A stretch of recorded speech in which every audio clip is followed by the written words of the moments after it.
Good morning, and thank you for joining us here at day 2 of the 2023 Sloan Sports Analytics Conference. My name is Leo Fondriest, and I'm a first-year MBA student at MIT Sloan.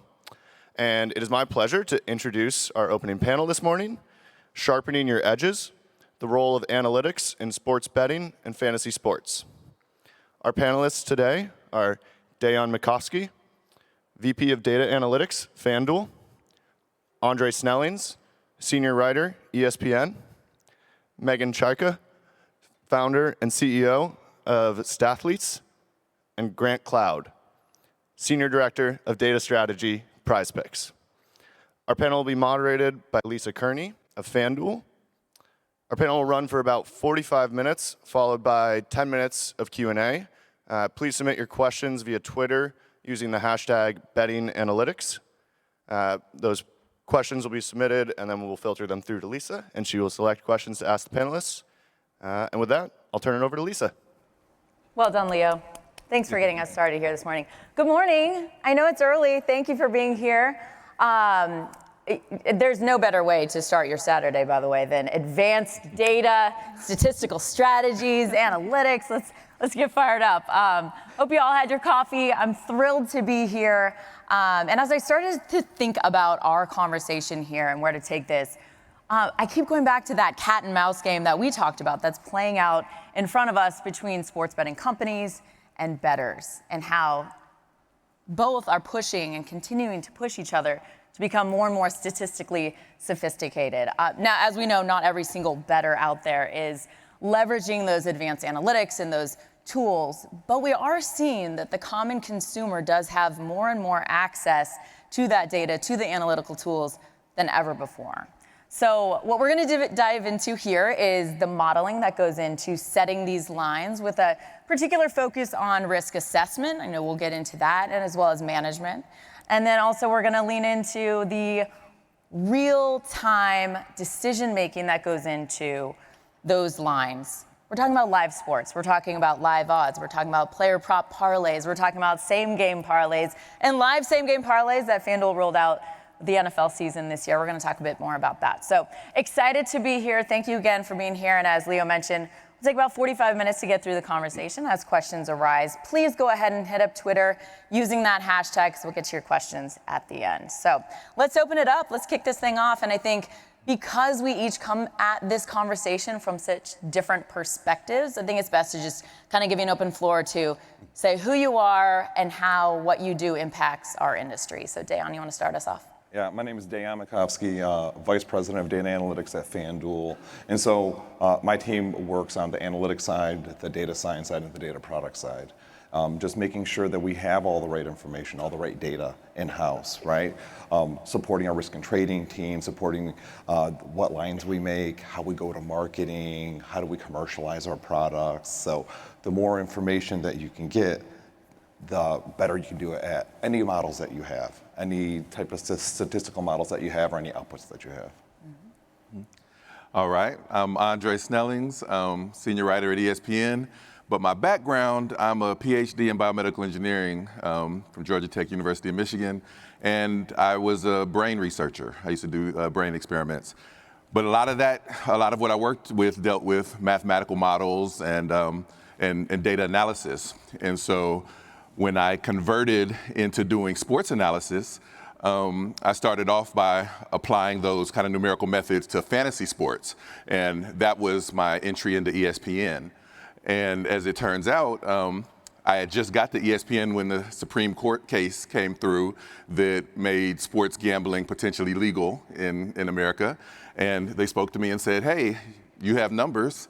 You ever thought about betting? And so what I do now is a lot of betting analysis. I apply numerical models as well as scouting, and I guess I give advice on the daily to people that are interested in sports betting, that are making sports bets. So I kind of reach the audience that's either just coming in or that maybe has been doing it for a while and likes the advice and prognostication that we give.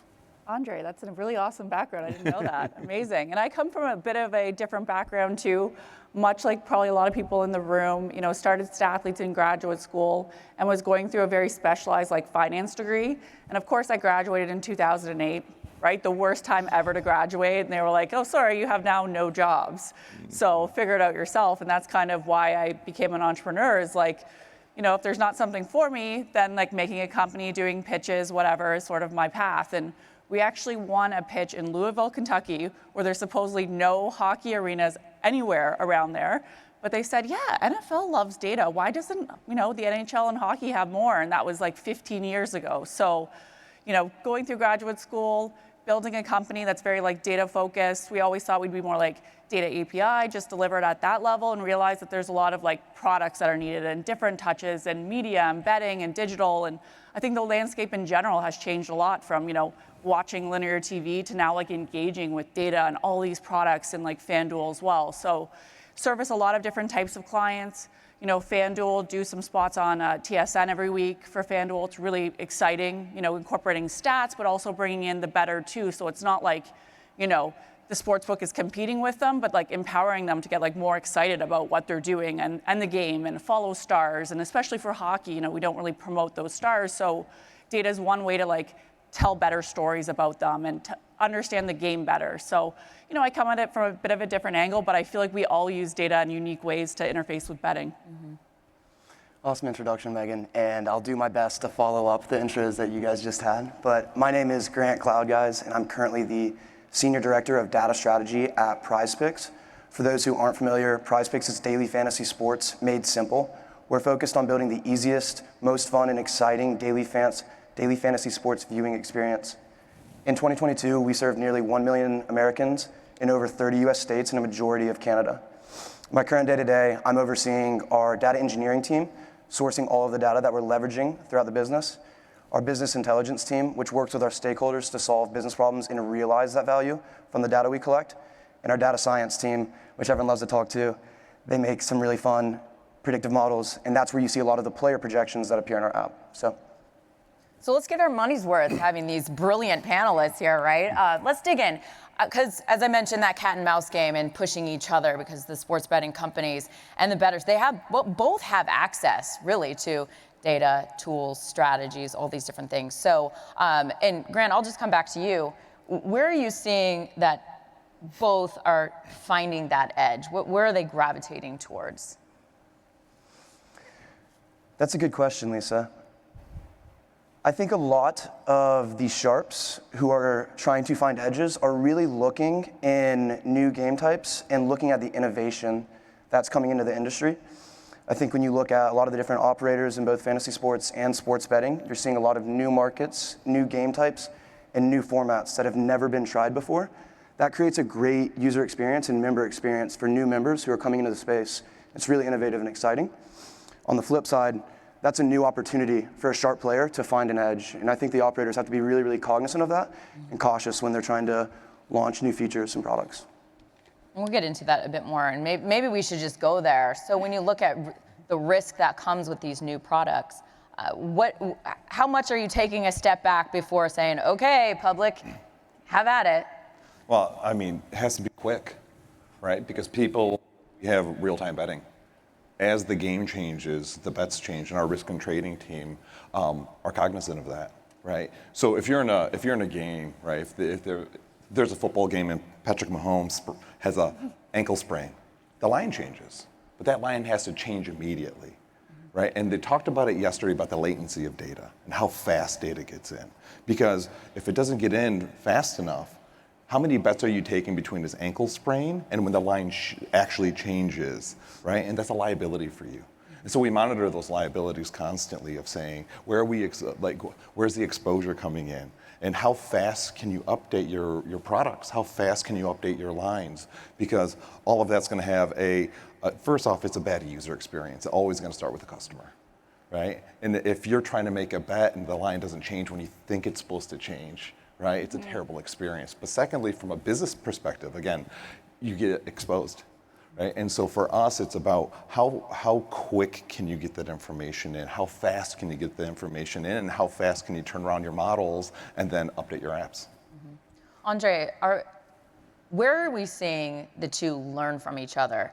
You talk about, it's not a parallel universe. I mean, we're seeing what they're doing, they're seeing what we're doing. What are they actually learning from each other? Yeah, so where I fit into this ecosystem, I was listening, Dayon was talking about kind of like real-time instant responses. Well, I'm giving advice in articles that we might be writing in the morning or on shows that might run, say, at 4 or 5 p.m. And so I'm trying to give advice before these things are happening, and it needs to be agile enough to adjust. So give an example of yesterday. In the morning, I work on an article. It's a daily notes article. It's 2 kind of analysts that might either look at trends in general for betting, and the other looks at trends for the teams that are playing that day. And then I and another analyst will go through each game and make our own picks for what we think is a good thing. That runs, we have to get it in, and it runs at 11 in the morning. Well, then yesterday at 4 p.m., I did a show called Bet, where I was on there giving some of the picks that I might have written about. All the lines were different. I mean, way different. Like, so. You're welcome. Yeah, I made a pick for one game in the morning where I think it was Bulls +6. By the time the show started, it was Bulls +3.5. I'm a lot less comfortable with that, but you have to be agile enough to take in, okay, what has changed since the morning, and am I still comfortable at 3.5, but I'm locked in because I've already given them the script, so I can't change my analysis on the fly. So my job is essentially to take in these fast changes and try to give that information to our customers in a way that still helps them. But I'm not at the second to second, unfortunately, the way that some of the others up here are. Well, you're like, let me just give you context. No, there is a narrative. Let me tell you why. Exactly. Think about the proliferation of data, right? 90% of the world's data has been created in the last 2 years. 2.5 quintillion data points are created daily. Okay, it sounds made up. It's 2.5 with 18 zeros behind it. Every single day in the world, okay? So yeah, the line changed.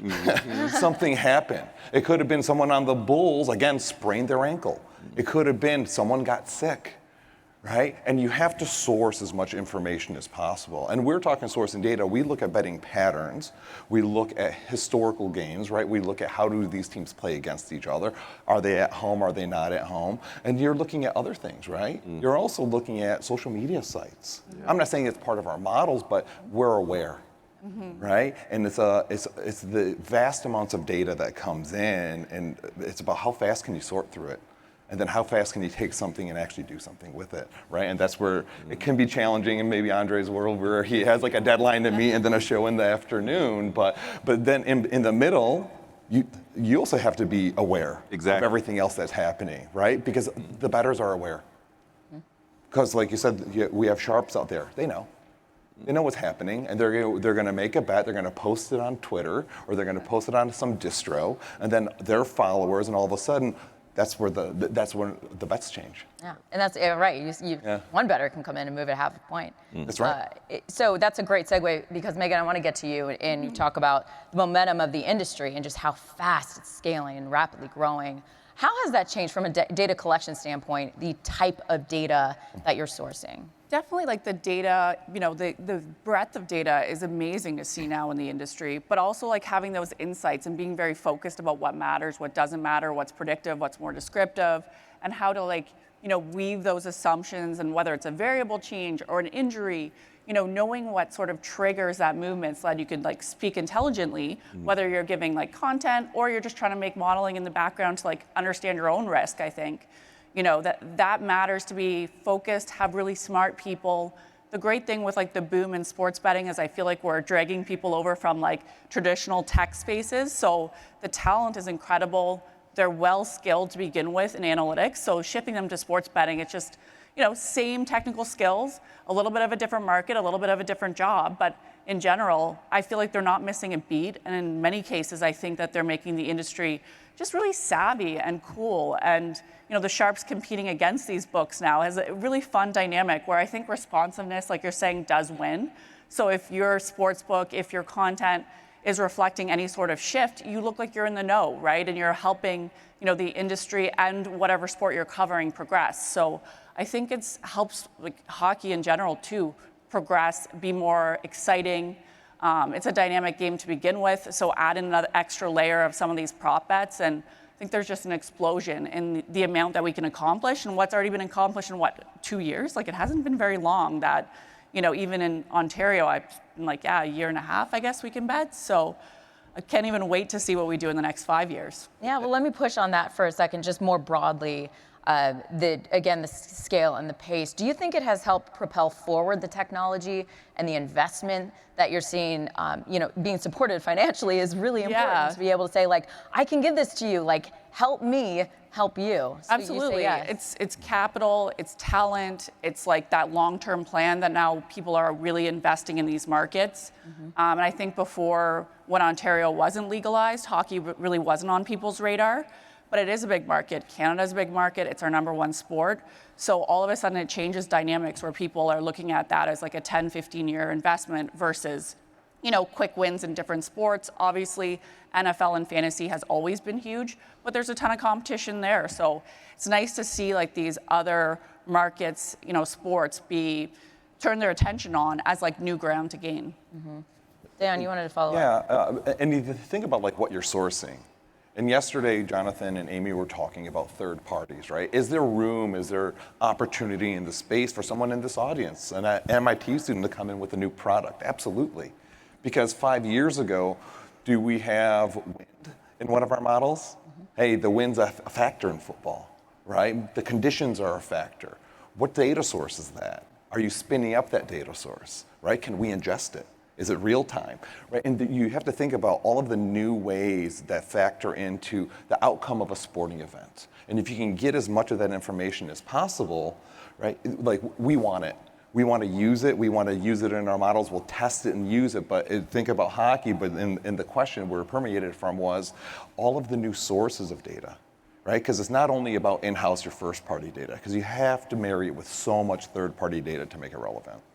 That's funny you bring that up. And Grant, I have this next question for you. But I host our sports betting show on FanDuel TV called More Ways to Win. And last season, we started bringing in a weather expert because the snow games and it helped us inform not just the fantasy aspect, but like, this game is going under. He's coming in to tell us why this game is going to be under. And, it's really fun to have that extra layer, but it's kind of like we're the forward facing of the brand. You see us on TV, but it's behind the scenes, everything that we can possibly access to help us better inform our audiences. Think about the narrative, right? Playoff game, Miami goes up to Buffalo, right? The narrative the entire week was Miami can't play in the cold weather. When's the last time they scored X number of points under this degree, right? When's the last time that they could walked in and marched into a stadium, right? And that's the narrative. That's what you're talking about. Yeah, I'm not talking about a player. I'm talking about cold fingers, right? And so think about that information, and that information is relevant though, because why? Because that's what the bettors are talking about. Right? And that's what you're going to post about. That's what you're going to write an article about. And that's going to swing how people bet.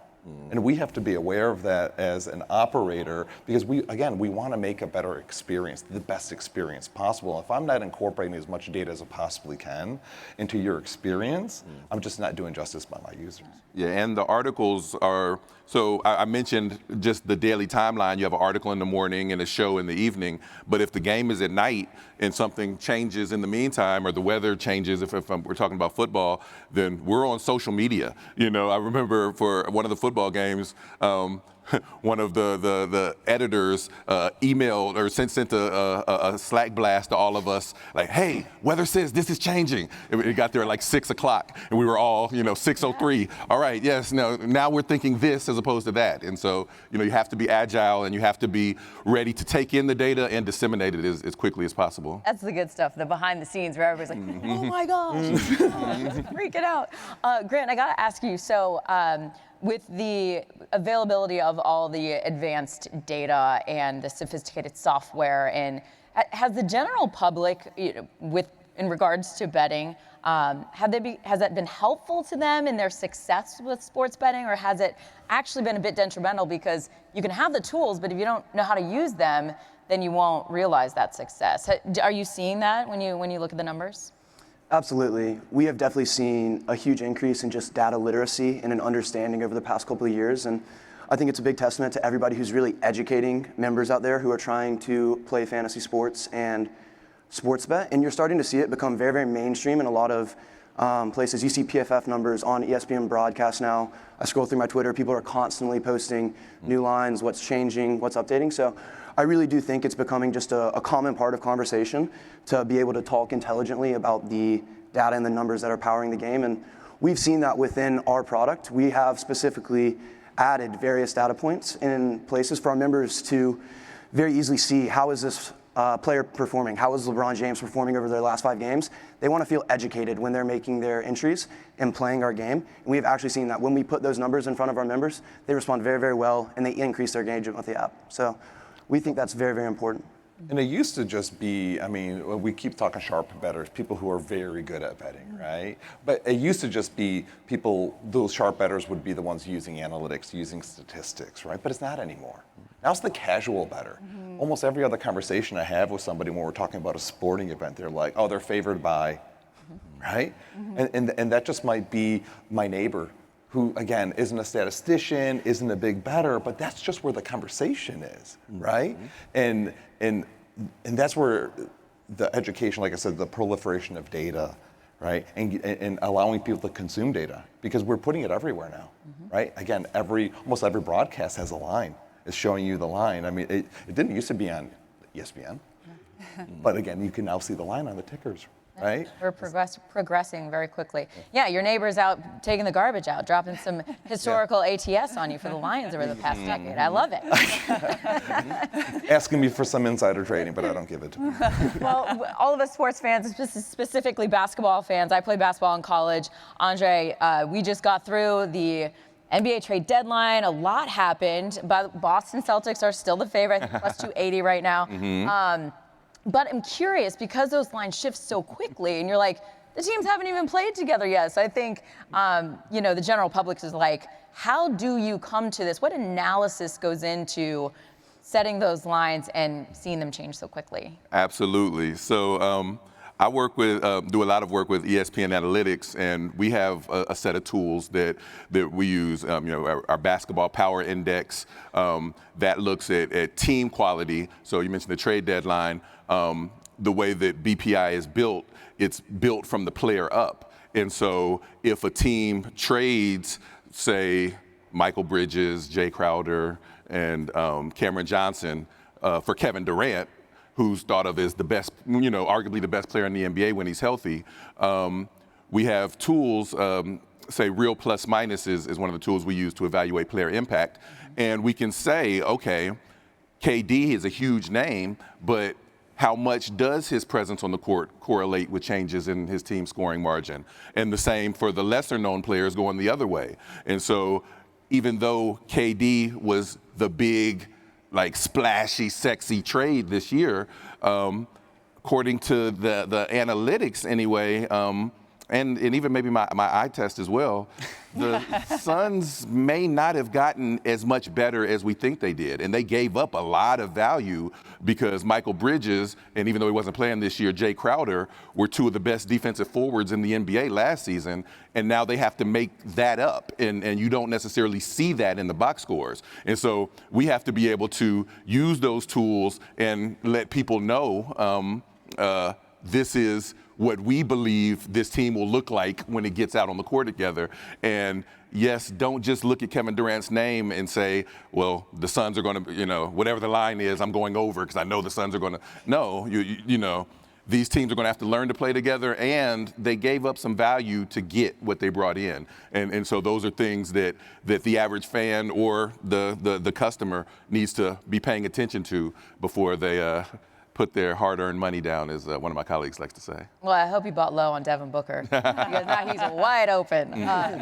All right, so what types of information, again, as the industry scales so quickly, in regards to fans, What types of data and information are they wanting to see? What are you sensing that they are really coming after? Yeah, absolutely. And this actually goes back to what you guys were just talking about a minute ago. The casual competence of the consumer is so much higher now than it used to be. And I think back to a few years ago, 2018, I wrote an article about NBA super teams to run on the NBA page.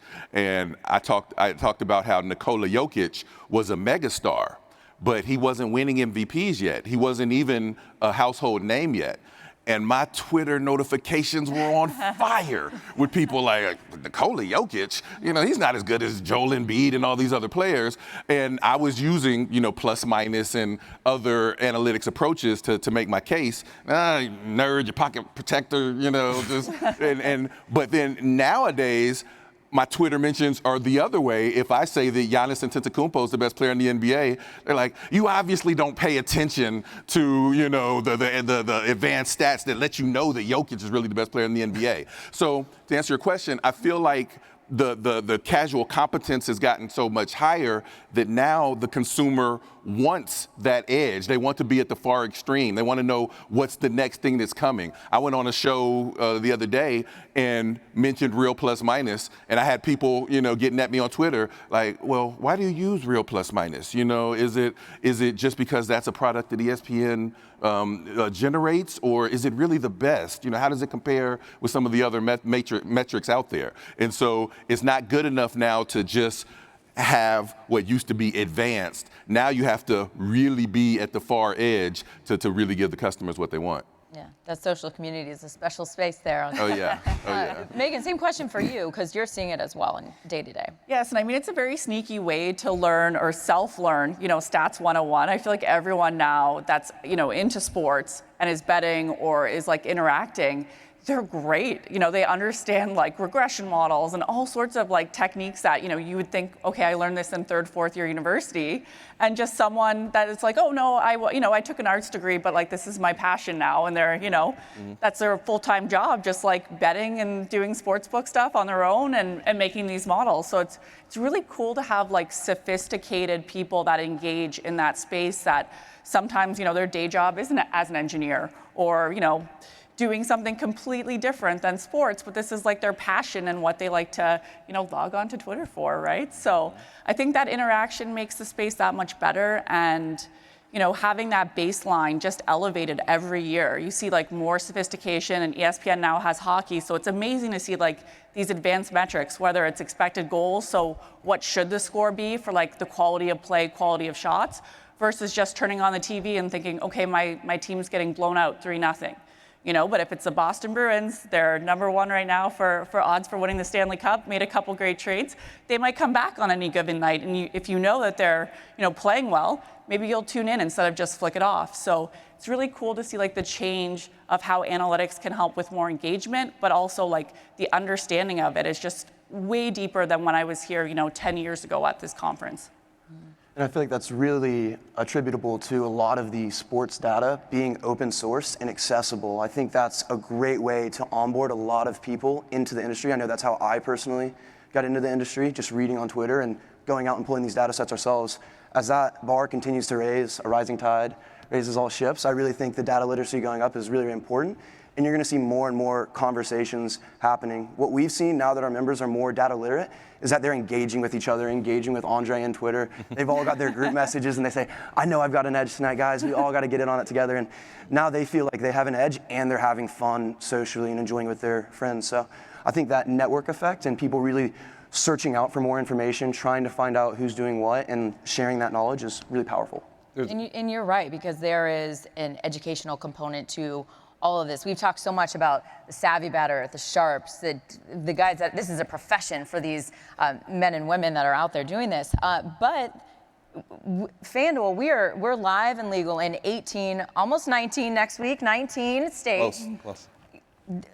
We're barely there. We're just scratching the surface, and we're onboarding new bettors every hour, every single day. So while yes, there's that contingent that has been doing this a very long time, there's also the need to speak more of a 101 to bring people on and not have the barriers that exist for someone coming into something new. So Andre, and maybe your voice is so important to this because I think you can lend yourself to help those come in without the stigma of like, I don't know what a line and spread and all these different terminology is.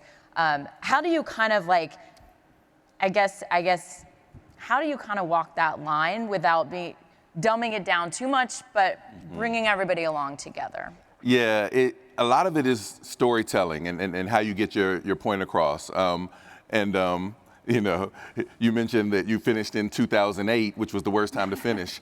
I got my PhD in 2007, so it was the same thing. My plan was to become a professor. We're here for a reason. Exactly. You know, my plan was to become a professor, which was all about taking complex thoughts and translating it to a group of people and having them to be able to come on board with it. Well, I end up using a lot of those same skills now as a writer at ESPN because, yes, there are the far advanced, the almost sharps themselves, and they need to be able to get information from me. But I think about, like I said, I just started doing this a couple years ago. I had to learn what a parlay was versus a teaser. What's, you know, the over and under, the spread and how it changes.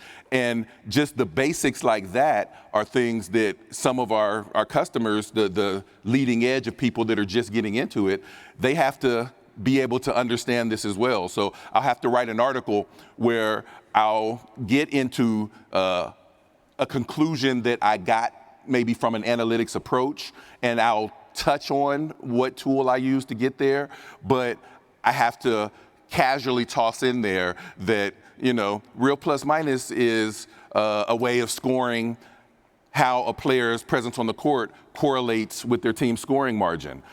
I'll have to put that into every article just so that someone that's reading it for the first time will say, oh, okay, that's what that is. That's not just another random number that's being tossed out there that you know, you don't want to over acronym or over number people to death, but at the same time, you have to be able to speak to both ends of the spectrum. It's an important dialogue to make it digestible.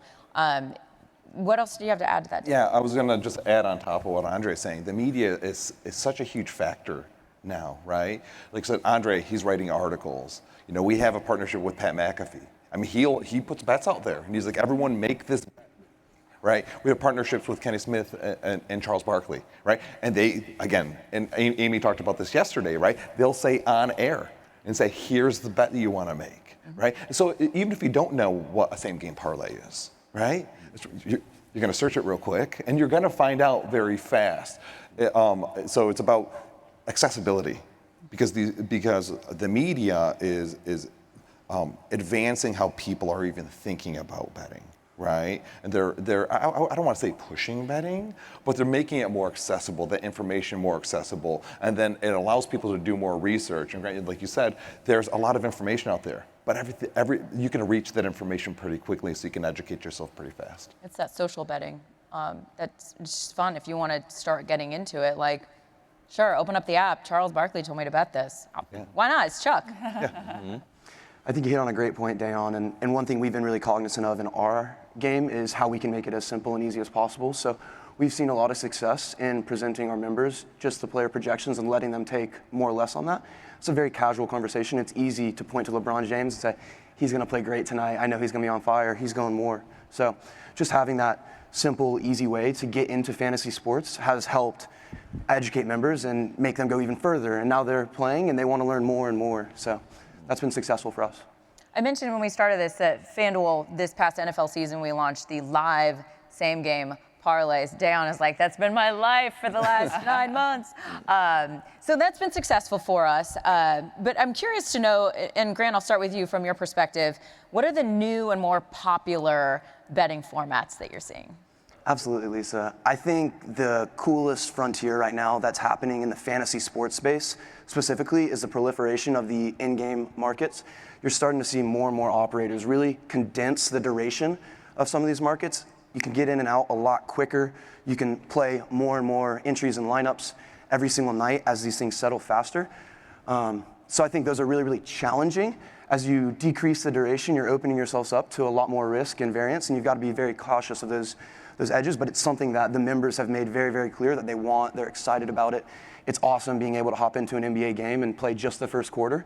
I know my outcome, and now I'm playing again in the second quarter, and I'm playing again in the third quarter. So we've seen that be a great experience, and I really think the in-game, shorter duration markets are kind of the new frontier. It's really exciting. What about us at FanDuel, Dayon? Yeah, I think that in-game betting is one of the largest markets now that people are really excited about. But it's going to go back into a barrier. It's what data do you have and how fast do you have it, right? If you want to bet on the next goal scored, right? If you want to, right? If you want to bet on the next pitch, who's going to hit? Is this player going to hit or not hit the next pitch, right? Like you have to have that information almost real time. Right? Real fast to then enable the user to enjoy the experience with the sport, because that's what we do, right? We enhance this experience with the sport that people have, and they want to have it, again, more real time, instantaneous, in-game, right? They want to bet on that next player, that next pitch, that next basket scored. Again, they talked about this yesterday. Like, how hard is that? How many what's the time between baskets being scored in a professional basketball game? Right? And we have to now be able to do calculations and put it on our app about that next bucket, right? And so they already scored. And they scored again. Right. And, now they're at fast break, they scored again. The latency, it could be a real critical issue if that's not addressed. And I feel like that is it may eventually kind of push people back towards live events. Like in recent, the last couple of decades, as television experience and game watching experience has gotten to be so much easier, it becomes, well, why should I go through the trouble of going to the live event and being, having to pay all this money and buy all these concessions when I can sit in my living room and get 7 screens and watch all the games? But you mentioned the real time. I think about, so I'm big into tennis. Like that's another sport that I both watch and analyze. And so I would be trying to do kind of the real time bets or parlays during a tennis match. And it might be, set to set, game to game, even point to point. Well, watching it on TV, there's a delay. And you might not notice it if you're not betting, but it's a few second delay. And so I've got my FanDuel app open and I'm like, okay, I see what Djokovic is doing right here. I think he's going to break him this game. And but I go to make the bet and he's already broke him because I'm a few seconds behind. And so the only way to, at least in current technology, completely get rid of latency and watching is to be there in person. And so I could see betting kind of working with fan retention to kind of get people back to the stands, if for no other reason, so they can be real time when they're making their Andre just gave everybody an edge. We're going to see ticket sales start increasing now because people want to use it to their advantage. Nice, well done. Let's talk about innovation. We have about 17 minutes left. So just a reminder, in about 7 minutes, I'm going to get to your Twitter questions. So if you have any have arisen as we've gone along here, please be sure to hop on Twitter and we will get to your questions in just a moment. But I want to get the crystal ball out. I want to look at the future. I want to know what innovation you are excited about in your different lanes here. And Grant, I'll start with you. What does the industry look like for you? Let's start a year from now. What's it going to look like? Yeah, absolutely. I kind of touched on it already. I really do think some of these in-game markets are going to be the future. So I think there's a lot of innovation happening there. I think next year, if I were to come back right now, I think we're probably offering about 2,000 different player projections every single day. We've probably done about 80 leagues over the past year. I would love to be able to say that we've doubled that, and we are giving our members the optionality to play whatever unique player projection that they want to. On top of that, I'd like to say that we're better at personalizing it. And when a member comes into our app, maybe they have twice as much, 3 times as many choices of what they're going to play, but we're able to get them what they want to play in half the time as they currently are today. So it's really about giving them more optionality and then understanding what that member, and each member wants something different, right? So we really have to use the data we have to personalize that experience and give it to them in a super easy and intuitive way. So that's something that we're really passionate about over the next year, Lisa. They're exciting. Megan?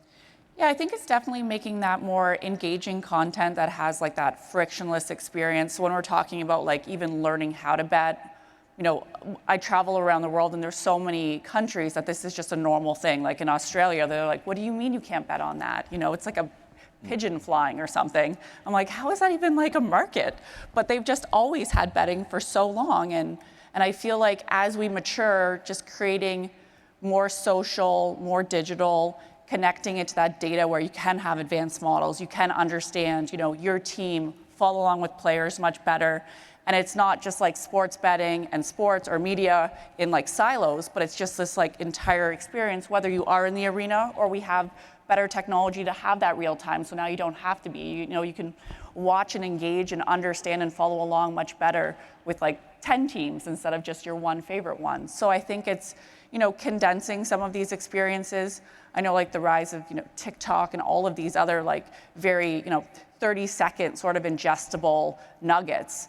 I feel like that's where the analytics plus the betting side merge to this like really cool new world where we can not only engage, but like have some, you know, skin in the game, I guess, right? Some emotional investment. We were talking behind the scenes about how, you know, I'm a big Buffalo Bills fan, but if I made a bet that's maybe a different team, I'm cheering for them on that Sunday. And that's just something that wouldn't have happened without sports betting being a market. Yeah. Yeah. So I think I was planning to kind of talk about, you know, what I just talked about the last time. So I'm going to go off the top of the dome. The last time I did one of these panels, someone in the audience was asking, well, what's your hit rate, you know, your correct rate? And so I've been doing these daily articles with ESPN for the NBA for the last 2.5 years now.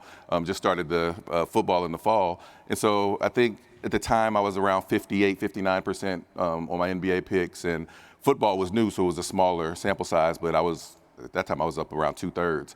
And so the guy said, well, you know, where I think the future is going is essentially the sharps, if you will. And I was like, I don't really think of myself as a sharp. He was like, yes, but if you're getting those kinds of percentages, that's good. He was like, we want to be able to bet on what you're betting on, you know, almost like a mutual fund. You know, he took it to like a Wall Street kind of feel where, and I think about how when I was little, I loved playing video games.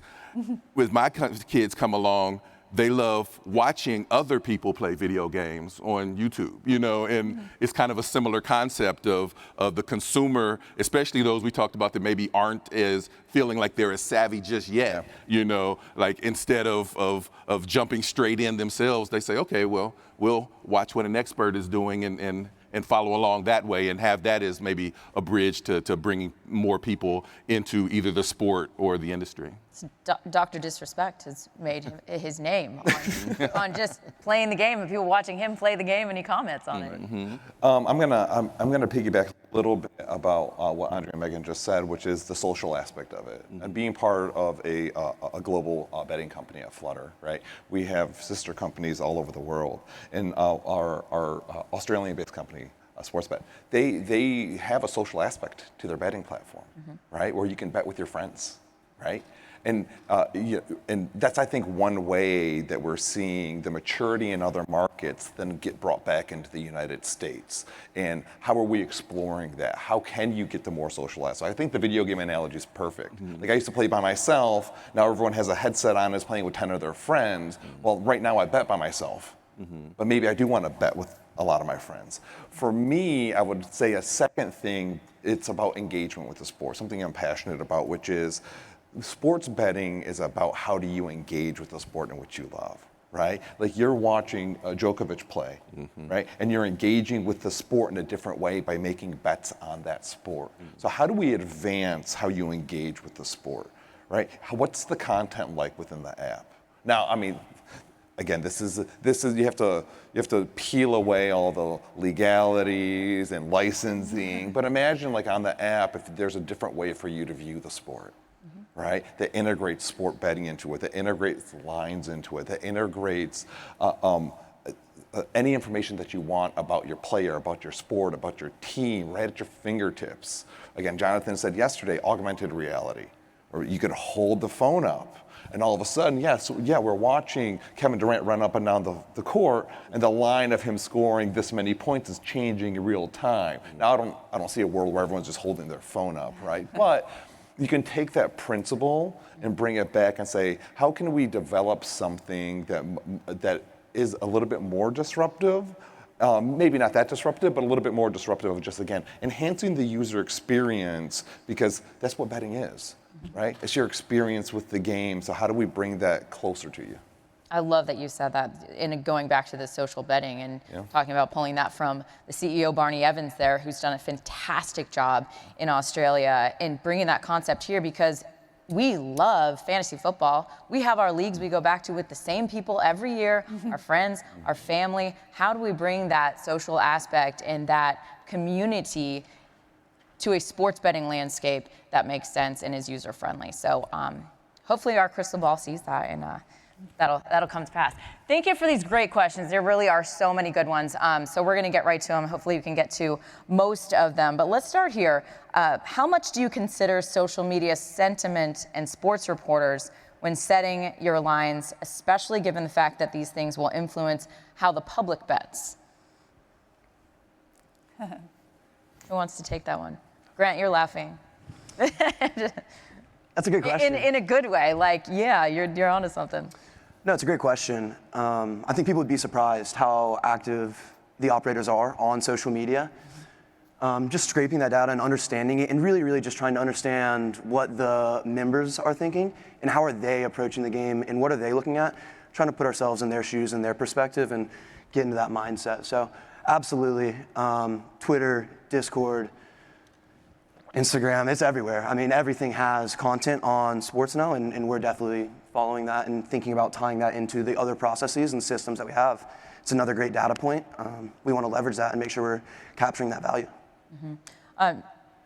Let's go here. Andre, how does the role of sharp bettors influence line movement in early lines and pregame lines, since your business is informing everyone ahead of time? Yeah, it absolutely can move it, that I was talking about. Like, it can move a half point, a single big bettor can move it a half point. And these sharps a lot of times are the ones that are either the big bettors or they're informing them, and they're coming in on one side that maybe wasn't initially thought to be the favorite. And so, I'm from Dayton, Ohio. I'm a big Bengals fan. And I remember going into that AFC Championship game, the Bengals and the Chiefs, it seemed like the line was moving constantly, because Mahomes had just injured his ankle, and, the Bengals had been 3-0 against them. And so it was like, when it was first announced, I think it was Chiefs -1.5. By the next day, it was like Bengals +0.5. And so just trying to keep up with that, and what the sharps are doing, that's pushing the lines back and forth, is a big part of what we have to do. By the way, if you ever see Patrick Mahomes with plus money, you take it. A line moving 1 point over the course of a week for like football is a lot.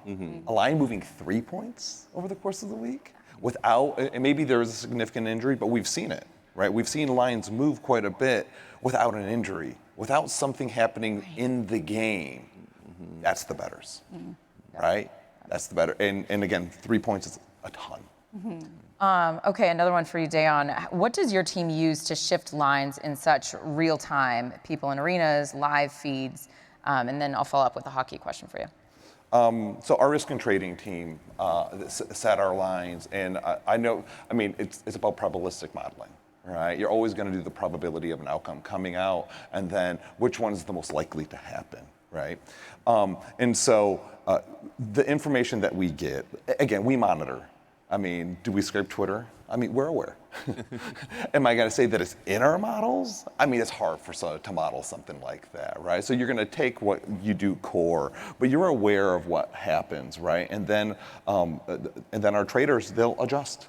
Right? Because as they monitor, as they see conditions change, as they see things change, they will adjust, right? Because this is what they do, right? And so they'll take as many data points and pieces of information as possible and make the most relevant outcome. Again, it'll change the probability of outcome happening. And then again, they'll tweak it to a point that is at a good liability rate for us. To follow up on that, Megan, for hockey, for instance, a line will be off the board seemingly moments before a goal is scored live on TV. Line shifts are almost ahead of the gameplay at times. How do you reconcile that? Hockey is tough because it's so dynamic and there aren't those stops and starts, right? You have like period breaks, but sometimes you can have long stretches before a face-off happens. So it's one of the more difficult sports in terms of understanding like what are great prop bets, what are new markets that you can create, how do you engage? So sometimes, you see even like there's no bets being taken for 2-3 minutes left in some hockey games, and that's normal, and that's just a way to, deal with the risk of the game as well. So I think that's obviously a progression that needs to happen in terms of having more data, more real-time technology to, empower and improve the sports betting experience. But there are problems with hockey in general being, in arena, you have like ice, these players flying around, the puck's very small. A lot of times they're wearing white jerseys too, there's boards. So I think, in general, people are like, oh, why is it not like, baseball or basketball? It's just an entirely different sport and structure and technology needs. And, we work a lot to break down those walls, but it's, big investments too. So sort of a trade-off of like time, money, and like the type of sport to get some of these, ability to bet in that way, just more, a better experience, let's say. Mm-hmm.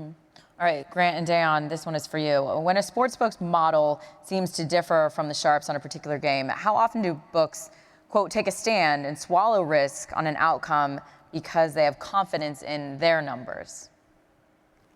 I'll say we're confident in the math in which we do, right? Again, we're aware.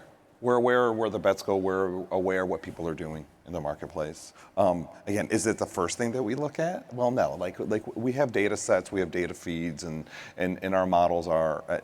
We have some of the smartest people at our company, right? And so we stand behind the work in which we do.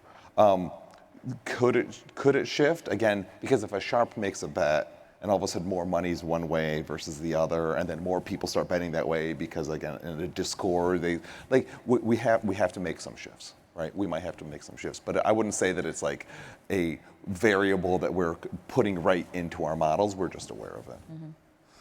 Yeah, I think we're very, very similar, Dayon. We spent a lot of time building out our game operations team, and luckily we have some amazing all-stars there. I think for us, you've got to trust your process. You've got to believe in your skills and what you're doing, and that ultimately, you're in the right spot, and law of large numbers is going to go towards the mean. So for us, we really, really have a lot of confidence in ourselves, and we trust our process. This next question, I actually really love this question because I'm all about helping each other out, pulling each other up, working together. The collaboration is where magic happens. So how can you leverage relationships with actual teams to improve betting analytics? Are in-stadium sportsbooks the only and or best way to do that? No, I think the best ways in partnerships, and I don't think like we've only scratched the surface, is sharing data. Mm-hmm. Right? There's a ton of information and a ton of data that sports teams have about their players, about conditions, they run the operations of the arena, they run the operations of the actual sport. And I think that there's a place where we can share data, mm-hmm. right? I think there's a place where their data will help us from a business perspective, and our data will help them from a business perspective, mm-hmm. right? And I think that, we're real new. Massachusetts hasn't even launched, right? Having a conversation with the Celtics about sharing data isn't even something that's on the table at this point, but it's something that we should probably explore more, and in the future I actually see it happening more where we're part of the experience. I go back to that experience. We're part of the sport viewing experience, and then eventually it will be to a point where getting the information that they have that we don't have, because more information better, right? And sharing it back to them is it's actually going to help all the businesses. Yeah, yesterday with FanDuel and Caesar sitting here, Tom and Amy were talking about their data, and Jonathan Kraft is sitting over there saying, oh yeah, if you want to send your data over here, we'll take whatever data you want to share. Let's get this going. Yeah, right? So it's a great way to answer that. Any other input on that? Yeah, I think that mutual, working towards growing the sport, and data is a part of it, a huge part of storytelling, content. The shows you do are fabulous, right, to draw people in. So I think, there's an alignment, right, of more data, smarter data, get it to fans, and have this growth in just the industry is important for everyone. I think that's really cool, Megan. It seems like throughout this entire panel, we've been talking about how a lot of different spaces in this industry all share a mutual alignment. And we're talking about consumers, operators, mutually aligned and wanting to raise their technical analysis and statistical skills, right? Now we're talking about sports teams trying to engage more with their fans. How can the operators help them and work together to create that win-win environment? So it's really, really cool that while there may be different players all coming from their own perspective, ultimately it seems like everyone is unified in creating what is a great sports viewing experience. I think we all just love sports and want to experience that with data. I'm going to wrap it up with this. Our Flutter CEO, Peter Jackson, I feel like every single Flutter town hall, he always talks about leading the industry, leading gaming and sports betting into the future with the mindset, with the lead and the scale of a leader, but the mindset of a challenger. And I think that's never been more important to remember than right now as we continue to grow in this industry. Thank you for your attention this morning. Thank you so much. That is all the time we have. Brilliant job. You guys are awesome. Thank you for the insights today. Enjoy the rest of your day.